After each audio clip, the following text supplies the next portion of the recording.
Welcome to the Property Mindset Podcast. Join us as we dive into the journeys of successful real estate entrepreneurs, gaining personal insights, practical tips, and valuable tools for your own real estate adventure. Whether you're new, experienced, or just love real estate, this podcast is for you.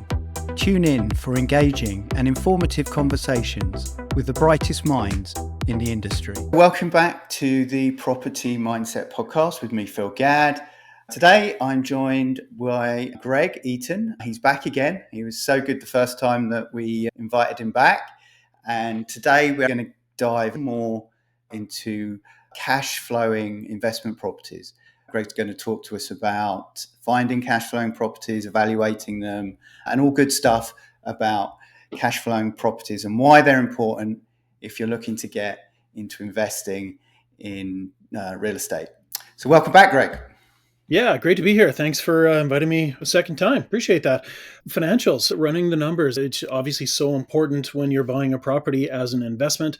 It's a little bit tricky, but there's some basics that you need to understand that everybody really should know. You don't have to be an absolute wizard at numbers to figure this stuff out. A bookkeeper or an accountant, I don't naturally have a great brain for numbers. It didn't just come naturally to me to start building spreadsheets and doing that kind of stuff. I had to bumble my way through it at first and then realized, okay, I need to understand what I'm doing a little better. That's when I started taking some courses and reading more books, understanding cash flow and the various formulas and metrics for monitoring and analyzing that stuff. I think I've got a pretty good handle on that stuff. And again, it's not super complex, but it is really important. So a short break from our show sponsor, eXp Luxury at First Tracks Real Estate Group. Imagine a real estate experience where your luxury property isn't just seen, but showcased, both locally and globally. eXp Luxury is about more than transactions. It's about transforming how high-end properties reach the market. With a blend of unparalleled global exposure, cutting-edge marketing strategies, and an elite network of professionals, eXp Luxury ensures your property stands out in the luxury market.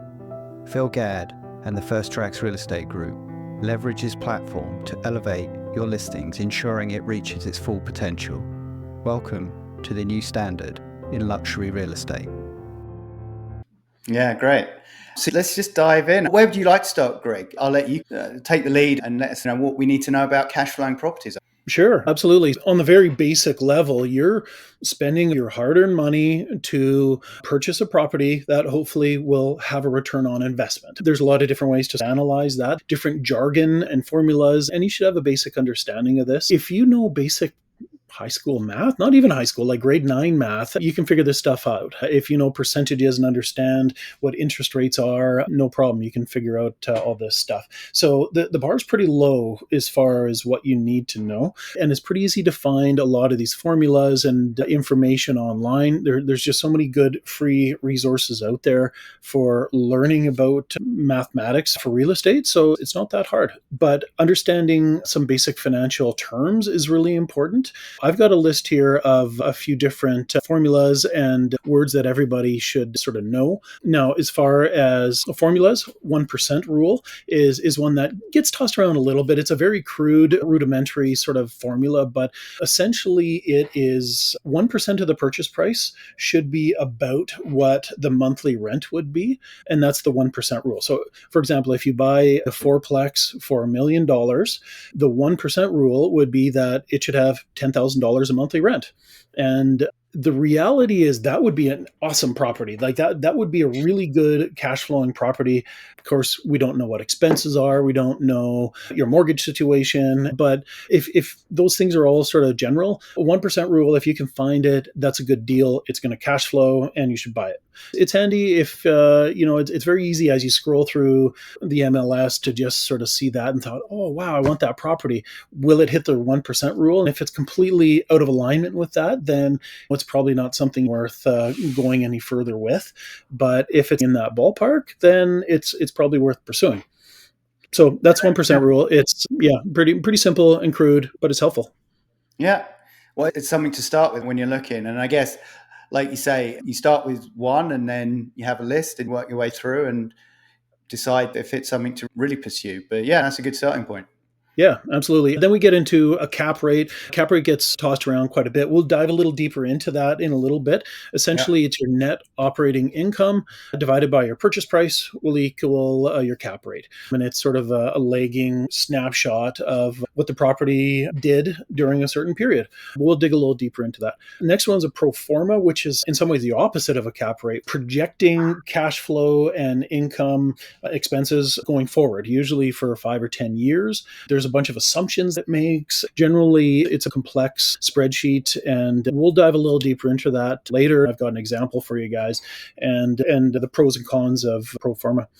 Other terms that are important to know: return on investment. If you invest $100,000 cash out of your own money to buy that fourplex, what's the return on investment of that? And same with our IRR, internal rate of return. ROI is maybe a bit more general as far as the property and the return on investment of the property. Very similar to the IRR. Often internal rate of return will factor in your tax rate and other things like that. It goes a little deeper into it. JIP, this is one that's actually, it doesn't get talked much about, but I find it really helpful. It's a justified investment price. If you want a 10% return on investment and run the numbers on a property, it'll spit out a number that says, well, you can't pay $1 million for that fourplex. You can only pay $830,000 for it if you want a 10% return on investment. That's a pretty easy formula to figure out and to put into your spreadsheet as well. I find that pretty useful. The next three terms that we're just going to mention here: before tax cash flow. It's good to keep in mind that if you have a rental property that nets you $1,000 a month, that's great. But keep in mind, you still have to pay tax on it. It's still income. It's the same as if you work at 7-Eleven and take a paycheck, you still have to pay tax on that $1,000 a month. So before tax cash flow. And then you've got before tax equity return. Typically, that's when you sell the house. Every month, you're getting that before tax cash flow. But then when you sell it, maybe in 10 years, you'll also have an equity return. The next one here on my list, the DCR, which is a debt coverage ratio. Typically, investors don't care too much about this, but they should, because this is what lenders look at. When you get a mortgage, especially on commercial properties, if you're buying a house for yourself or your family, it's not as important. Commercial properties, absolutely look at this. It is the property's ability to pay that mortgage. The more income it has, the better that ratio is, the more likely you're going to get a good mortgage on it. And to take that a step further, if you're going to get a commercial mortgage and nobody wants to give you a mortgage on a commercial property, there's usually reasons for it. It's usually because it doesn't generate enough income, or it's maybe just not that great of an investment. Generally, the money will follow a good deal, assuming your credit rating is reasonable. Commercial lenders in particular are savvy. They're smart. They understand how this system works. And if they're not going to give you a loan, probably it's not a good deal. So Cool. There's lots of terms I've heard before and a couple I didn't. yeah, absolutely. Going a little deeper into cap rates, which is short for the capitalization rate. Essentially, it's your annual net operating income divided by your purchase price equals your cap rate. And your cap rate will be a percentage. Often realtors express it as a 6% cap rate, or it's a 4% cap rate, or whatever. A 6% cap rate will generate more income than a 4% cap rate. So a higher cap rate is generally better, but not always, because higher cap rates are also associated with worse properties. Like if it's in a bad neighborhood, if it's in a town that's declining, then those type of properties are going to have a higher cap rate. So it's a bit of you have to feel it out, because certain markets, Calgary versus, I don't know, a little town in the middle of Saskatchewan, they're going to have very different cap rates. And if you want a high cap rate, sure, buy in that little town in Saskatchewan. There's nothing wrong with that. You should get higher cash flow for that, because it's probably not going to appreciate the same way that a property in Calgary would. Or you might have more issues, more tenant turnover, more vacancies in a small town in Saskatchewan. Factor that into it as well. Do you want to be going into the ghetto to collect your rent every month? Because that's what a high cap rate might equate to.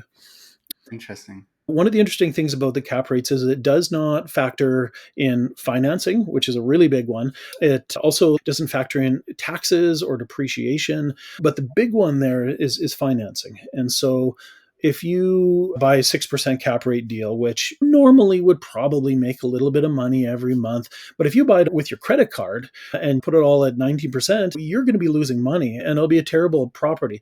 Cap rates don't factor that in.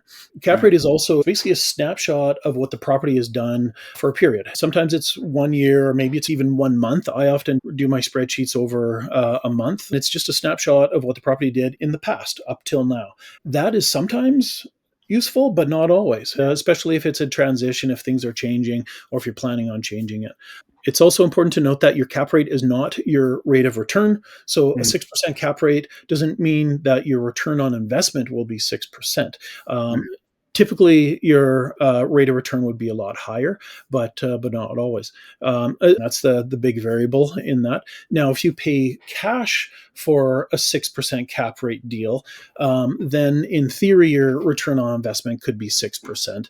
But even then, you factor in depreciation, taxes, and if the property goes up in value over time and you sell it, then it's still not going to be 6%. So don't weigh too much into that specific number as your rate of return. It's just a number, but it's a function of the cash flow. And the higher the cash flow, the higher your cap rate is. Yeah. You can improve the cap rate by either increasing your rent, decreasing expenses, or lowering the purchase price. Those are the ways you can hit a certain metric for your cap rate. Those are really the only ways you can do it. Cool. Yeah. And so then going into the pros and cons, and I've got some visual stuff we can go into a little bit later on this, because this stuff doesn't quite lend itself to just a conversation very well. But so it's based on actual financials, not future predictions. So that's nice because you're getting the actual numbers. And so the gas bill was X and it's going directly into the spreadsheet, which is great. Most realtors and investors are familiar with cap rates and they understand more or less how it works and what it is. It can be done pretty quickly. It's not a complex formula. NOI divided by purchase price equals your cap rate. It's pretty simple. And it can be useful with seller negotiations. For example, if you really want a certain property, but it's only at a 5% cap rate and your standard is a 6% cap rate, you create that spreadsheet, you go back to the seller and say, hey, this is only a 5% cap rate. I need it to hit a 6% cap rate before I can buy it. That might be a solid justification for the seller to lower the price to you. So you can use it for negotiations. Yeah. Have you ever used something like that, Phil? Sometimes when I'm looking at rental or commercial properties, the cap rate will come up. Not so much for residential. I have in the past. And, I do have a sheet when I'm underwriting stuff, I guess. I have the cap rate, I have the DCR, I have a lot of those metrics you talked about, as you'll probably show us in a minute. When you start punching numbers in, things change and you can start making some quick decisions on stuff if you're going to look at stuff more thoroughly. Yeah, absolutely. The next one here, the cons of cap rates. First of all, you need the seller's financials. Sometimes that's tough. Sometimes they don't want to share them or don't have them. A lot of them, they throw away their bills. They have no idea. And so one of the big cons is getting the financials, and that's sometimes problematic. They also need to be accurate. How can you trust there was $700 of repair and maintenance last year? Was that at contractor rates or handyman rates? Some of that you don't really know. You also need to be careful that a lot of savvy sellers know they're going to sell the property in a year or two. And so they might run their expenses really low and maybe cut a few corners to boost their financials. That's where you need to be careful because sellers do that sometimes. So just something to consider. If you can have the last 3 years of financials, that paints a better picture. If their maintenance costs are going down over the last 3 years, with inflation and stuff, that's not all that realistic. You might want to adjust your future projections of repair and maintenance because of that. For sure. So you also need to factor in financing. Like we mentioned earlier, depending on your interest rates and terms, that changes the deal. A 6% cap rate might be okay if you're getting a regular residential mortgage, but maybe you can tap into some grants or funding. There's the MLI Select, which again, it's not really for a fourplex. It's usually for larger commercial properties, but you can get potentially up to like 50-year amortizations and low interest rates and 5% down. There's some very favorable terms for something like the MLI Select, which makes certain purchases viable that maybe weren't before. But even though the cap rate is still the same, financing is a big factor. If you're planning on making a bunch of changes, then the cap rate becomes somewhat irrelevant or less relevant. And so, for example, if our fourplex, if we're planning on raising that fourplex up and putting a new foundation and adding 4 more units underneath, it doesn't really matter what you're buying it for and what the cap rate actually is before, because you're going to put $1 million into renovations. It's just sort of this lagging indicator that becomes somewhat irrelevant. The odd thing is banks really seem to rely on that past cash flow, even though in that scenario where you're putting in 4 more units, it really doesn't matter what the cap rate or cash flow is. Banks pay a ton of attention to that. So it's going to help you get financing if you're buying at a good cap rate. Yeah. Cool. So what, I guess, you have a sheet that probably goes into a lot of the terms that we've been talking about. Maybe talk us through, like, when you're looking at a property, the steps and processes and how they relate to some of the terms we've spoken about. For example, if you were, say, got a fourplex, I'm looking at it, potential purchase, what would you do, and articulate that so someone listening could go, I'm doing that already, or I need to do that and I'm not doing that. But just to give the listeners some idea of how useful all this can be. Yeah, absolutely. This is just a very quick spreadsheet that I've been using for years. I built this a pile of years ago, and I sometimes change it or tweak it. Depends on the property and what's going on. But I recommend that everyone, if you're looking at properties, find one of these or create one of these. It is so helpful. In 5 minutes, you can ballpark and run the numbers on a property and then change and adjust the different parameters sort of on the fly. So this is our hypothetical fourplex. Purchase it for $1 million. We're going to do a little bit of repair and maintenance. Soft costs are things like lawyer fees, closing costs, and other things like that. $5,000 for other stuff because things come up. All of that adds up to 1.02 million. You've got a down payment of 25% in this hypothetical scenario. So down payment equals that. So your mortgage amount is going to be, in this scenario, $765,000. We've got an interest rate 5%. And amortization is 25 years. So that's basically, you're taking that loan out at $765,000. Over the next 25 years, it'll go all the way down to zero. It doesn't go in a straight line. It's sort of a curve, but that's what an amortization is. I always factor in a vacancy rate because you're always going to have a tenant turnover. Somebody is going to leave and you need it empty for a month to repaint it or whatever. You're always going to have a vacancy from time to time. Management fee, even if you manage the properties yourself, I recommend that everyone still puts in a management fee. And 9%. So for example, I've managed my own properties, but I still put in a 9% management fee, 6% for commercial properties to manage them. And that's just a number I put in there. I don't necessarily pay myself that, but I build it into my spreadsheets.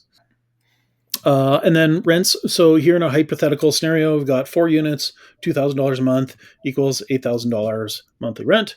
The yellow cells are for adjusting, and the white cells are calculations that it just spits out. So vacancies at $240. It's just a simple calculation, gross rent times vacancy rate. Management fees, same thing. Utilities is a breakdown. You can see it on the right. City utilities. I'm assuming that in the scenario, tenants are paying all their own utilities, repair, maintenance, tax, insurance. Those are all general costs. These are just assumptions. When you get the financials, hopefully you're able to plug them in there. But now, of course, we have such inflation right now that sometimes it's good to pad these numbers, because when you buy property and they've been paying a certain insurance rate for a while, they're likely underinsured. There's a good chance your insurance is going to go up quite a lot. Probably your property taxes are going to go up quite a lot too when you do that. And so be expecting that, and don't be afraid to pad those numbers a bit more. So based on that, your total expenses, $1,953, and then your net operating income works out to $6,047 a month. We've got a built-in mortgage calculator in this as well. So it looks at all these different parameters and spits out a monthly mortgage payment. And that's what our cash flow will be, $1,575 a month. That's pretty good. So again, you're putting in $255,000 of your own money, and you're getting $1,500.75 per month of cash flow. Not a bad rate of return. To look at some of these metrics that I have in my spreadsheet, this year debt coverage ratio 1.3, which is generally pretty good. Banks don't have a problem with that. 1 means it breaks even and there's no income. Well, the income is offset by the expenses. You don't want to be at 1 or below. 1.1 is about as low as you ever really want to get, and it starts to get hard getting financing below that. Operating expenses, they're 24% of the gross rents, which is probably a bit on the low side. Often you might see 30 or 40%, but it depends on a lot of scenarios.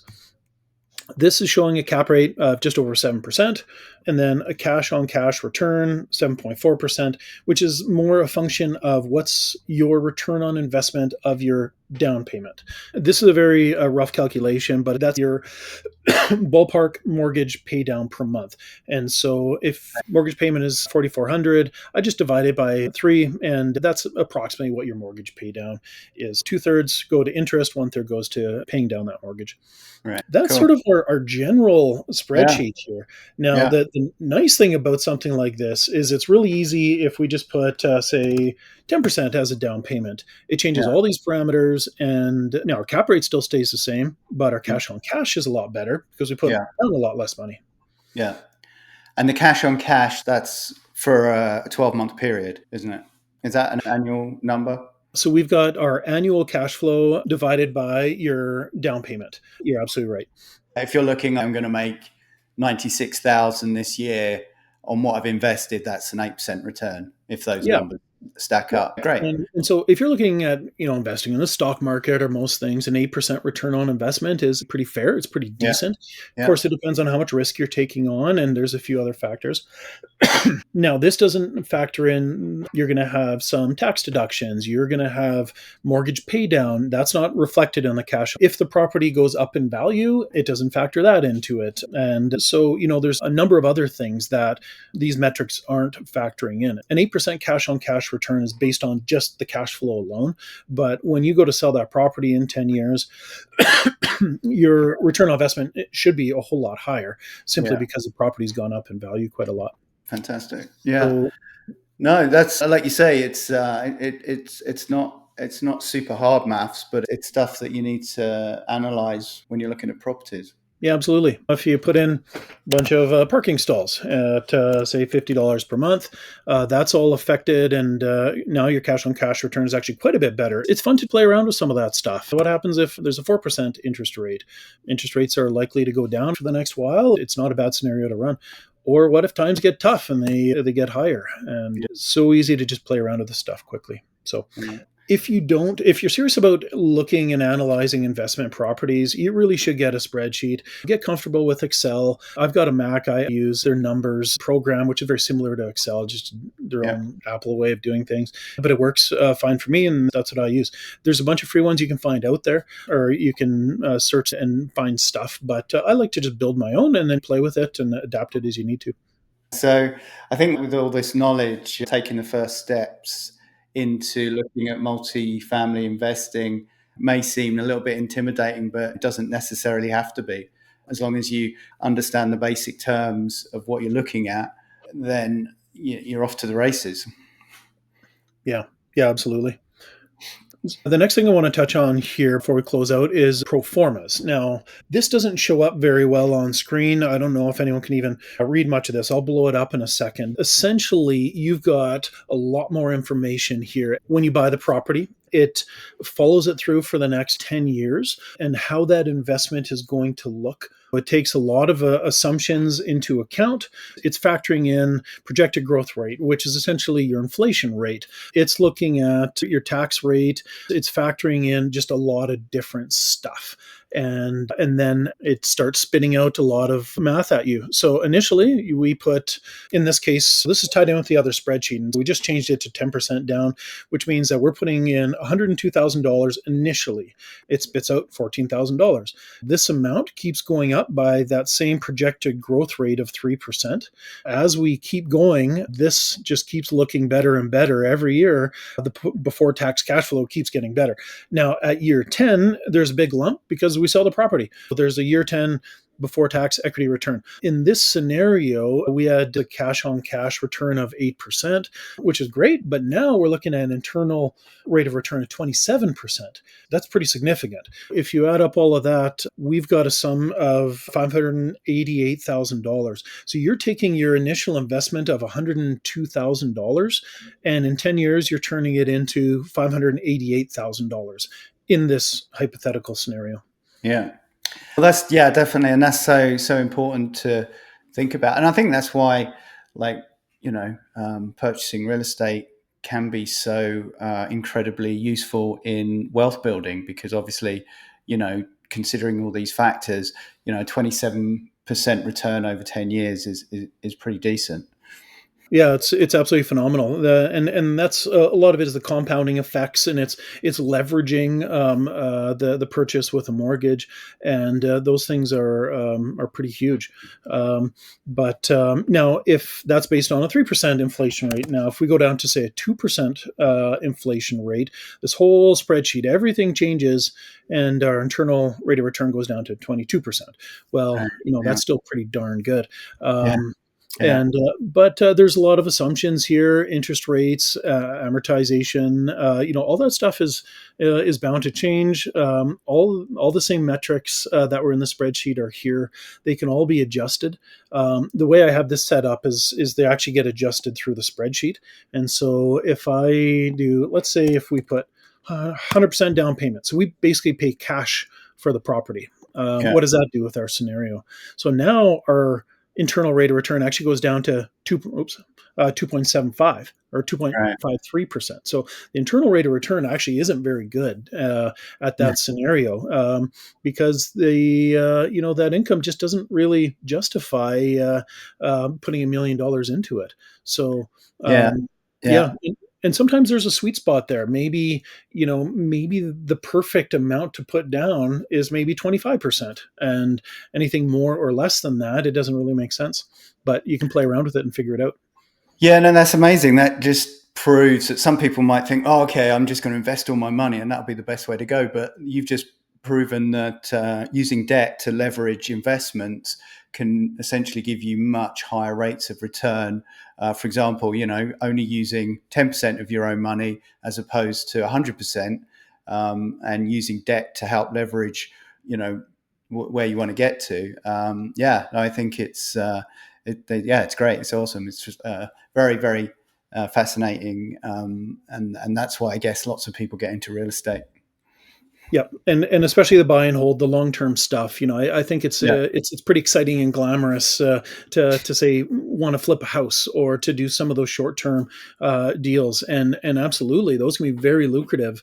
But it's very transactional, sort of one at a time, and once you stop, that income stops. And the nice thing about real estate investing, buy and hold long term stuff, is your cash flow scenario just keeps getting better and better the longer you go. yeah, And so a lot of the smartest people, a lot of the wealthiest people in the world have a lot of money tied up in real estate. It's fairly safe and secure. And sure, there's going to be ups and downs. There might be another big correction coming. Well, there will be another big correction coming. We just don't know when it's going to be. yeah. And but if you can weather those storms, boy, your return on investments can be humongous. Yeah, no, definitely. Awesome, Greg. Well, I mean, yeah, you've unpacked a lot of stuff there. My advice to anyone would be to listen to this and go back and re-listen to parts where we sort of really get into the meat and bones of cash flowing properties. So just before we leave, though, Greg, I just want to ask you one more question. What advice would you give to someone who maybe is just starting out but wants to focus on cash flowing multifamily properties? Yeah, I think the first things that I would do if I was starting out, and um, take stock of what your skills are, and what you can leverage. If you're a bit younger, maybe you don't have kids, you've got more time. Well, you leverage that, because there's people out there that don't have much time, and maybe you could partner with somebody that can put up the money, but you manage it and do all the maintenance and stuff, or Yeah, maybe you're great with numbers, maybe you're great with certain things. Take stock of that stuff and use that to your advantage. But a lot of it, again, living within your means. Be smart about how you're living, because if you've got a big car payment, if you've got some credit card debt, and you're always going out for dinner, well, the mortgage companies, they see that and they're like, well, not the best scenario for an investor, and so they don't love that. It's harder to get mortgages if you've got vehicle loans and credit card debt. And so, again, live within your means and be smart. But also recognize that there's always opportunities out there. And if you find a good deal, the money will follow that deal. That you find a good deal, that you can find partners that you can go with or whatnot. And so, don't be limited thinking that maybe you don't have enough money or you don't have enough knowledge to do this stuff, because there's people out there that are looking probably for somebody with your skill set to partner with. Awesome. Yeah, no, great advice. Really appreciate you coming back, Greg, and this topic of cash flowing properties. I think I'm going to have to invite you back again and talk about something else. But it's been great. Been really interesting. So, yeah, really appreciate your time. Yeah, well, it's a pleasure being here, Philip. I really enjoy it. So, yeah, I look forward to it.